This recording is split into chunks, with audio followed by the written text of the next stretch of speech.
Hello everyone, my name is Ryan Cam and welcome to my final video of 2019, my top 10 movies of the decade. The 2010s had some truly amazing films, and these were by far and away my favorites.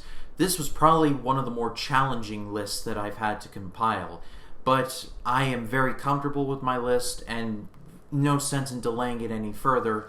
Let's just jump in. Before we get into the actual list, though, do keep this in mind. This is not a ranking. The only way I'm going to list these movies is 2010 movie, 2011 movie. I'm not doing a 10, 9, 8, 7 or anything like that. This is just year movie. That's where it begins and where it ends. With all that out of the way, let's begin. 2010 was by far and away the easiest year for me to choose because 2010 had the release of one of my all-time favorite movies, Inception. Christopher Nolan has made a lot of great movies in his day, but I believe that this is his masterpiece. This movie combined beautiful visuals with Hans Zimmer's pulse-pounding score. You take all of that and combine it with a very interesting plot, and you just have a recipe for just an amazing movie. I think I've seen Inception 75 times end to end, and I am not going to stop anytime soon. 2011 was by far and away one of the most difficult years I had to choose for, because there were a couple movies that could have easily taken my number one. And for a while, my number one of that year was Drive, directed by Nicholas Winding Refn. However, at the end of the day, I finally settled on Warrior, directed by Gavin O'Connor. What made me choose Warrior? Well, the same way that I went about choosing between The Lighthouse and Joker. Drive is like wine. It is not for everyone, but it lingers on the tongue and tantalizes the senses. Warrior is rougher, definitely more violent, especially the MMA aspects, and a lot less refined. But it is a story that everyone can easily understand. Gavin O'Connor combined excellent fight scenes with a very compelling family drama. I will contend that the scene on the beach between Joel Edgerton and Tom Hardy is one of Tom Hardy's very best scenes. I go back and rewatch it even today, and it's still amazing. In a career full of awesome performances, I believe that this may be Tom Hardy's very best.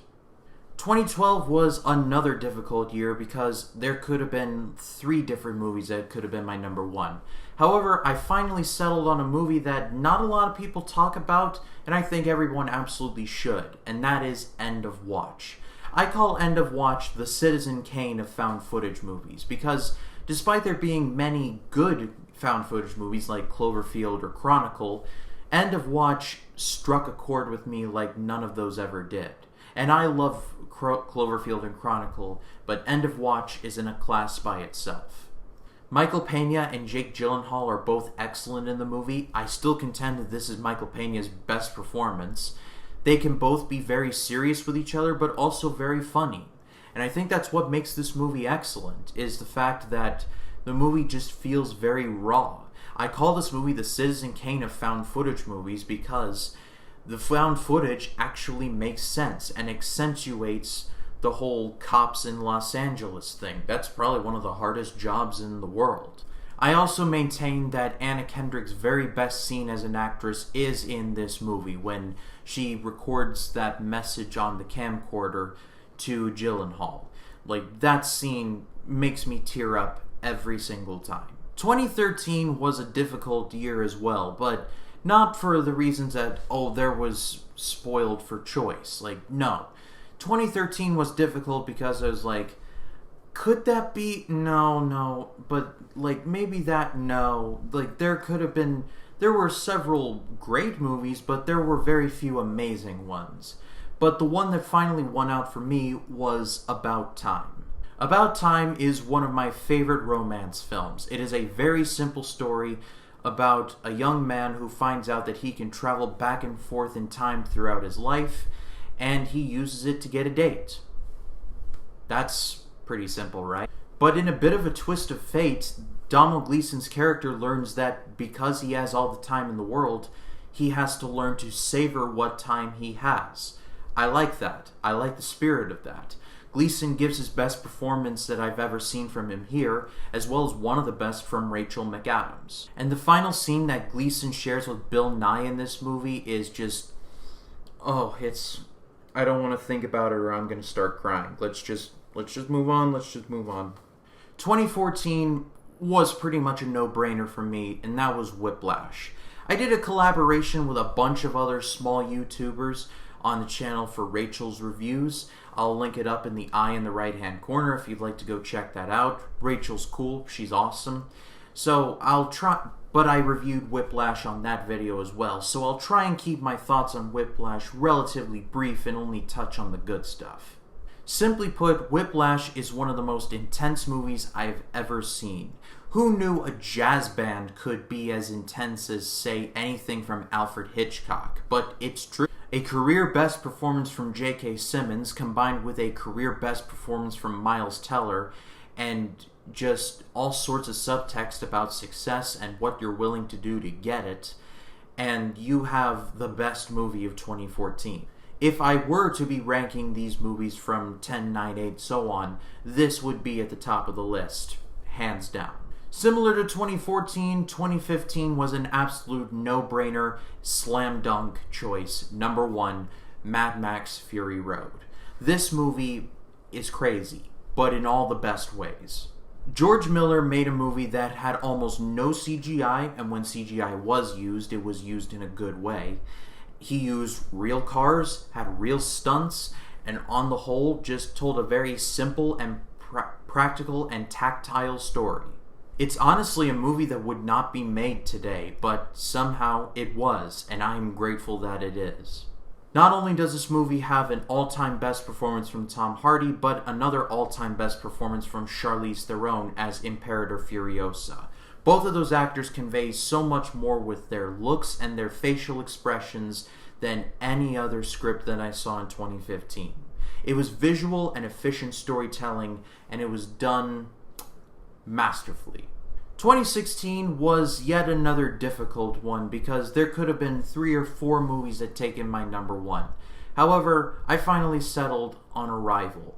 This is the first time that I truly appreciated a Denis Villeneuve movie, and spoiler alert, this will not be the last Denis Villeneuve movie on this list. I think I may just give that away, but regardless, Arrival is excellent. Not only is this visually spectacular, but it has an all-time best performance from Amy Adams, who I'm sure it is by law that she must be nominated for a Best Supporting Actress or a Best Actress at every Oscars.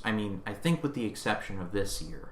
But Arrival is not just a simple alien invasion story. It's about destiny, and it's about how your future is kind of already planned out for you. So are you going to accept that, or are you going to run from it? I like that. I like the spirit of that. It was very thought-provoking, and it was like if The Day the Earth Stood Still crossed over with something like The Adjustment Bureau. I gained a new respect for Denis Villeneuve in 2016, and it carried over into 2017. 2017 had a lot of good movies, but one clearly stood above the rest, and that was Blade Runner 2049. Yet another Denis Villeneuve classic. I hope he makes movies for like 50 years, because he is a master. This may be one of the best looking movies I have ever seen. The cinematography was done by Roger Deakins, and he finally won an Oscar. He should have won it 10 years ago, but if he had to win it, I'm glad it was for Blade Runner 2049. But I think what I appreciated the most about Blade Runner 2049 was the fact that it wasn't just a sequel for the sake of starting a Blade Runner cinematic universe, or to start several spin-off movies, including ones about Rachel and the Rutger Hauer character. That's not how that worked. Blade Runner 2049 was just a sequel. That's it. You take beautiful visuals, beautiful direction, and combine that with a career best performance from Ryan Gosling and an excellent performance from Harrison Ford, and you have my favorite movie of 2017. 2018 was yet another difficult year because there could have been 5 or 6 that would have made my top spot. However, I finally settled on Won't You Be My Neighbor. Now, I've done an entire review on this movie, as well as talk about it in my 10 best of 2018, so I'll try and keep my thoughts on this one relatively brief. Won't You Be My Neighbor was an intimate portrayal of a man who touched the lives of millions, who showed us the value of kindness and how kindness is cool. Mr. Rogers never talked down to kids. He met kids on their level and communicated difficult subjects like race relations, assassinations, divorces, war, all through palatable ways that anyone could easily understand.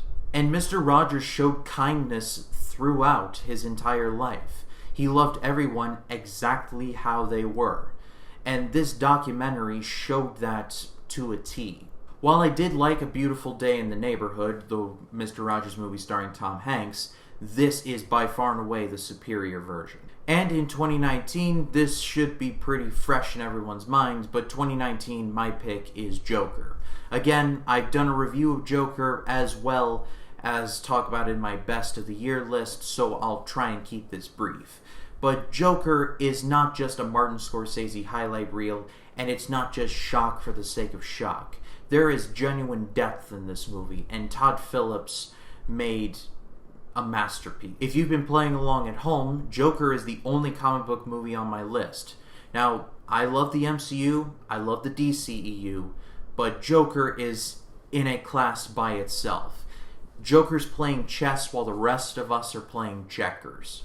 It is a cautionary tale to a startling degree, and that's what I love about it. But that's it. Those are my favorite movies of the 2010s. Here's to 2020. We're going to be starting a whole new decade, guys, and wow, it's going to be crazy. I don't know what we're going to expect, but I wholeheartedly look forward to it. Guys, thank you so much as always for watching. This will be my last video of 2019. So if you saw any other movies in the 2010s that you liked over my own, leave them in the comments section below. I do read the comments, so do check it out. And I'll see you in the next year.